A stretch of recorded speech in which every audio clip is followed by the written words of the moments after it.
Good morning, guys. Welcome to today's training and today's excitement about everything we're all going into right now. Guys, how are you doing? Let me know how you're doing while I get this shared out to the community. I need to put a link. I'll put a link in the comments to the community, or you can go to community.freetheself.com. It's where you get exclusive support and access to me, to resources, to training, to weekly experiments, to being seen and supported and connected with, both in your journey in dealing with codependency, exiting narcissistic toxic relationships, and dealing with the chaos that we're all collectively experiencing right now. So that's available to you. Let me get this shared out to the community so we're all here. Okay.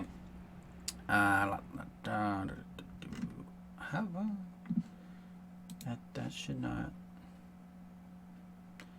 There it goes. It's up. Okay.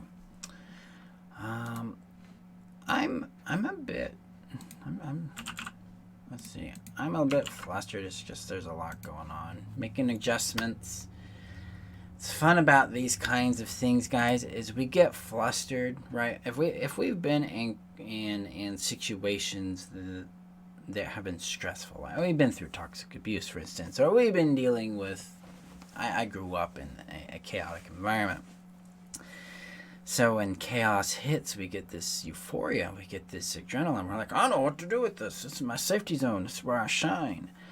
Once that starts to ebb and drop, then that's when you start experiencing your relationship with what is actually going on. That's what's happening for me now, because that's where I'm at. I share this because this is about being human, right? This is about really confronting the reality that we're experiencing on our individual level.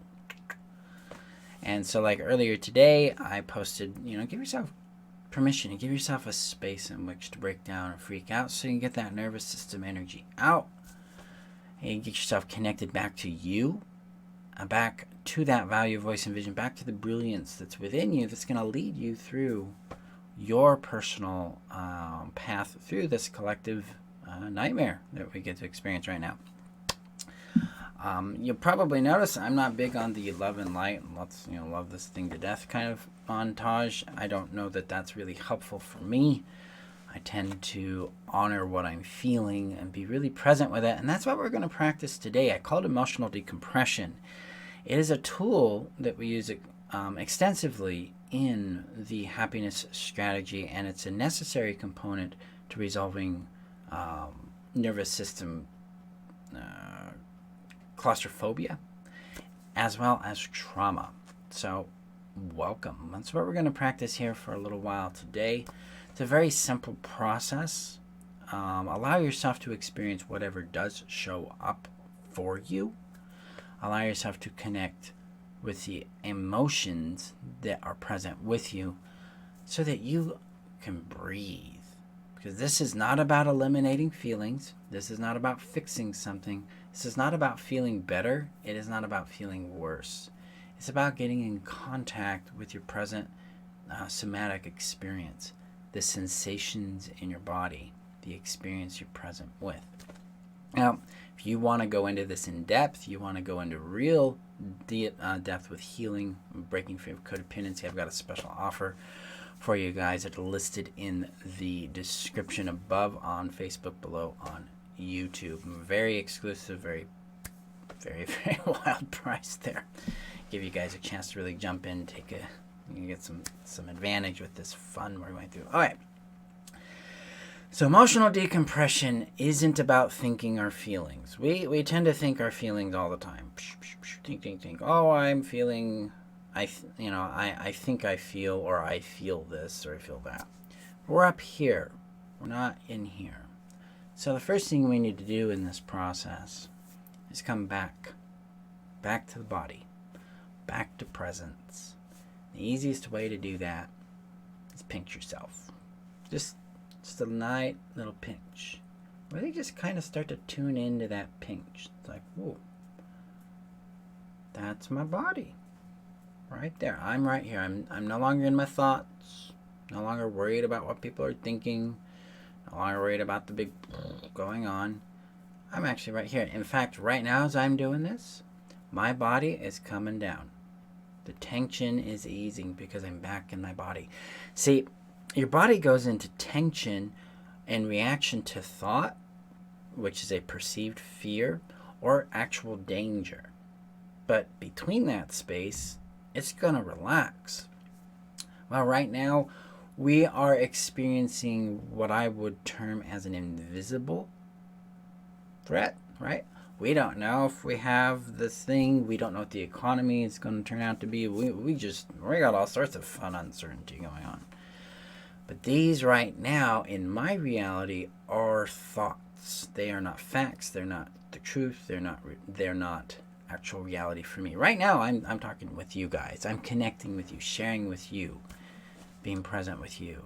And I'm also pinching my hand. So do it with me. Just let's come back to our body.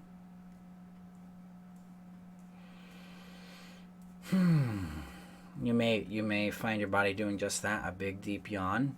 This is your body stepping down from that nervous system escalation. The next step here in helping us decompress is this little touch. I call it touch regulation. This little trick comes from Mark Waldman.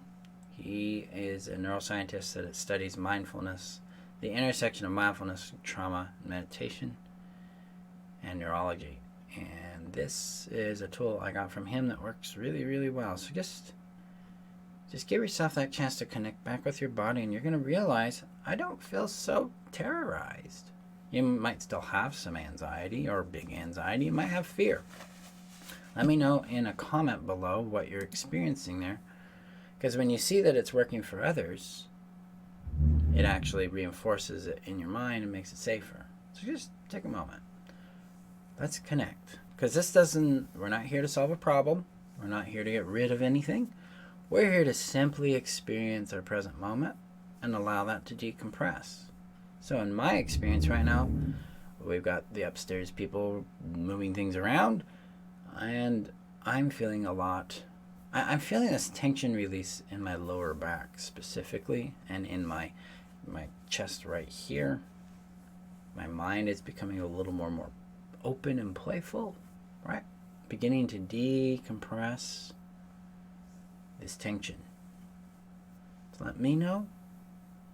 Yes. Pavlina, yes. This is actually pretty instinctual.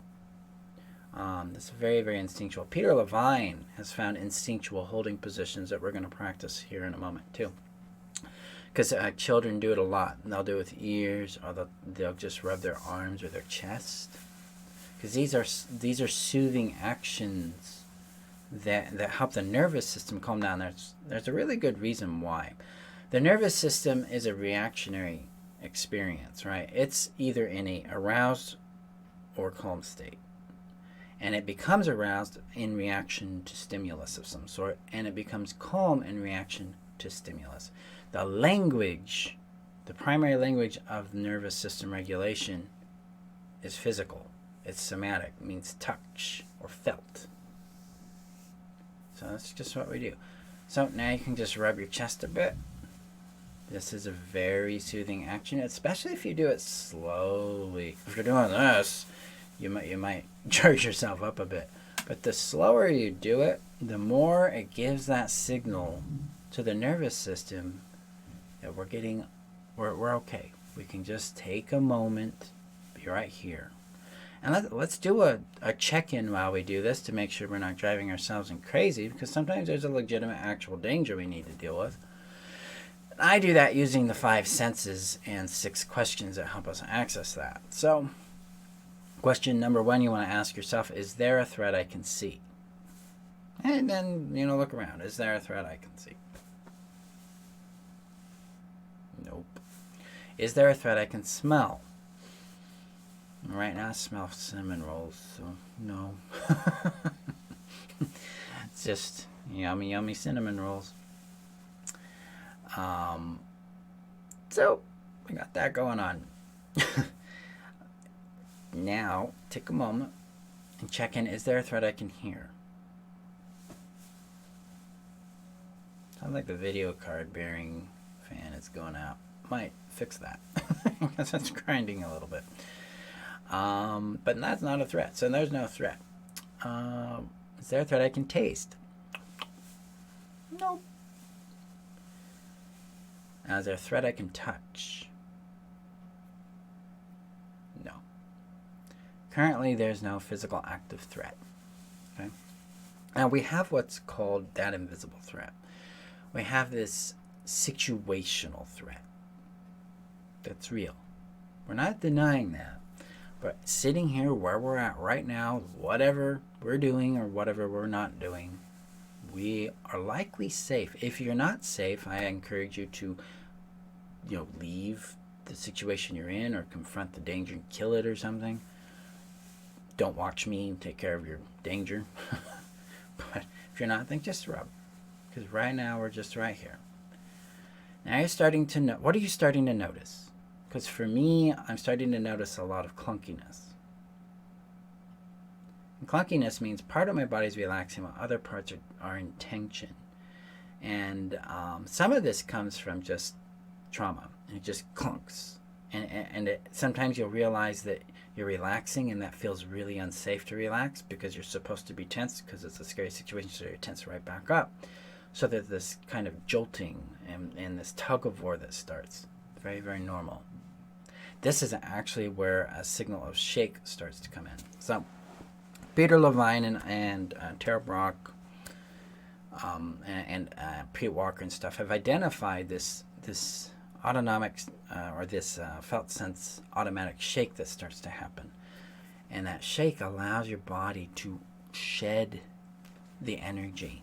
Animals do this all the time in order to work out the intense energy that comes in from either fighting or running from or evading a threat, right? Now, a lot of us, we can't really run from the economic threat. We can't really fight it. That there's nothing out there to go stab, right?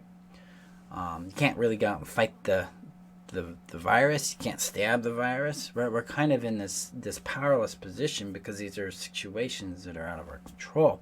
That tends to put us into a freeze state, like a state of tension and brace and waiting. And this burns us up. This gets really in the way of what is going on for us. We're unable to move and breathe and expand into it. And that's important. We want to understand that. Because what we're experiencing is not something we can defeat, but we can help the body get some motion with that by just acknowledging that I'm frozen. So what would I like to do? What would it feel like to kill the economic threat or the virus or both of them? And you give yourself a little play with that, like I'm stabbing it. And that helps the body get some action. It's like, yeah, I've got some power there. Just, kill it. Whack it. That gives you a little relief from that tension, right? Even now, I'm starting to feel more and more relaxed, more available, more open to it. Very, very balanced approach to getting into that motion. Getting open, letting your body breathe again, okay? Let's take a deep breath into that. And comment below and let me know what you're experiencing as you go through this process with me. So now we've got a little action of fighting it, killing it, or we're running from it. I'm going to escape it. This helps us regulate. It helps us become more aware of the sensations in our body, more anchored in what's going on, more planted in our body. Because now we're not stuck on our thoughts. We're not up here thinking our feelings and thinking in la-la land with our thoughts. We're back here in present reality, and present reality is pretty simple right now. We're okay. And if we're not okay, then we need to confront that and express how we feel about it. Give ourselves permission to have what we have there. But let's acknowledge where we're at. Be honest and be confronting with it that way. Now, take a deep breath. Turn your attention inward into your body.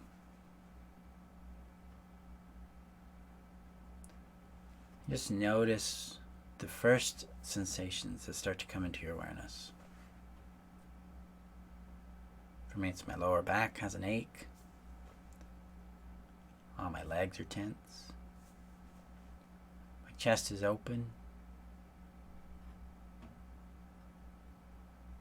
Just breathe into that. Give yourself a moment with that space. Your thoughts may turn to something. Maybe it turns to what's going on, and you feel yourself start to tense. I'm feeling myself start to tense. Interesting. The tension's in my chest. It's a hot sensation. It's kind of this upward fluid hotness.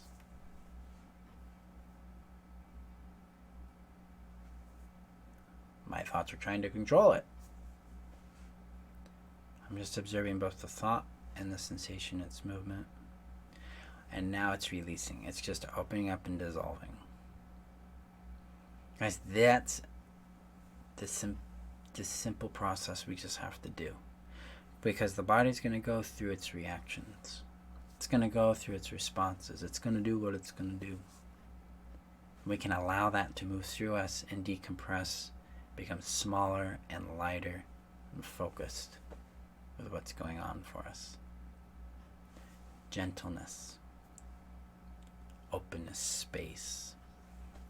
Now, what if you're flooded? Some of you may be really feeling emotionally claustrophobic. Then just go back through this process again. Back into the regulation. Back into the rub. You can even start to hold yourself. Peter Levine has these holding processes. He calls it self-holding. One of the ways to do that is put this hand, your right hand over your forehead, and your left hand over your heart. It starts to give the body a sense of protection. Looks a little weird, huh? But this starts to help us feel safer. Another way to do it is to put your other hand behind your head and just kind of cradle your head. This starts to give you that sense of protection, that sense of shelter, especially emotional shelter with it. Then you can self-hug. So that's putting your hand, one over the shoulder and one hand under the armpit. Just cradle. Just cradle. You can even rock yourself back and forth a bit. This is going to help continue to calm the body, calm the mind. It's a way of self-regulation of this intensity that we're confronting in our world right now. So how are you feeling? What's coming up for you? Let me know in the comments below. Some of y'all are shy, but let yourself have it. Okay? We can get through this. One of the things we want to do is maintain a focus of where we want to be. So I've done a lot of mountain biking in my day, and I've done it on some pretty risky trails, really narrow trails. One of the things I learned early on in mountain biking is not to focus on the edge, but it's to focus on the trail. And if my eyes are on the trail, I'm going to be secure on that trail. I just have to be conscious about what the trail's conditions are and be responsive to it. But if I fixate my focus on the trail rather than the edge, rather than the obstacle, things work. I'm able to move forward, get down that path, and get to where I'm going. That's what we need to be doing now, is determine where you want to be and then focus on your trail. The trails are going to be largely individual, but they're all going to share common traits. 1, it's trail. 2, it's leading somewhere. 3, it's going to be bumpy. 4, there's going to be challenges you're going to confront that are there to empower you, that are your opportunity to step deeper into your value, voice, and vision, back into courage, back into the opportunity to see what else is possible, to see what is brilliant for you in this. Now, some of this is going to take time, and some of this is going to suck. I'm not an optimist. I'm going to just shoot rainbows, actions. Everything's going to be great, because we know that it's not going to be great. We know that there's going to be challenges, that there's going to be outcomes that are really, really rough. There's going to be losses, and there's going to be shit that hits the fan. Let's be honest with it. Let's embrace it. Let's not delude ourselves, but instead let's be honest and confronting with what's going on, while also going, here's where I'm going to go with it. Here's how I'm going to respond to it. Here's the attributes or values I'm going to apply to it. For me, I apply curiosity, I apply persistence, and I apply patience. I'm just going to take it one step at a time. That way I don't get flooded. That way I'm responding to what's present. That way I'm still in contact with my creativity. Because we can do this. We can succeed. Okay? So my friends, use this video, use these tools to help you decompress. Whenever you're feeling that tension and you just need some help in regulation, come back to this. Use it. Because that's what this is about. We're in this together. Let's keep moving forward. Let's kick some butt, because we can do this. We can accomplish this. So, also, if you join the community, you're going to get access to the community support that I run Monday, Wednesdays, and Fridays for the next couple of weeks at 3 p.m. Mountain Time. That's like -7 GMT time if you're in Europe. It's free, obviously, because I just want to support you guys, give you guys access to support. It's a secure online Zoom room. You can log in. We can chat about whatever you want. You guys can chat with each other.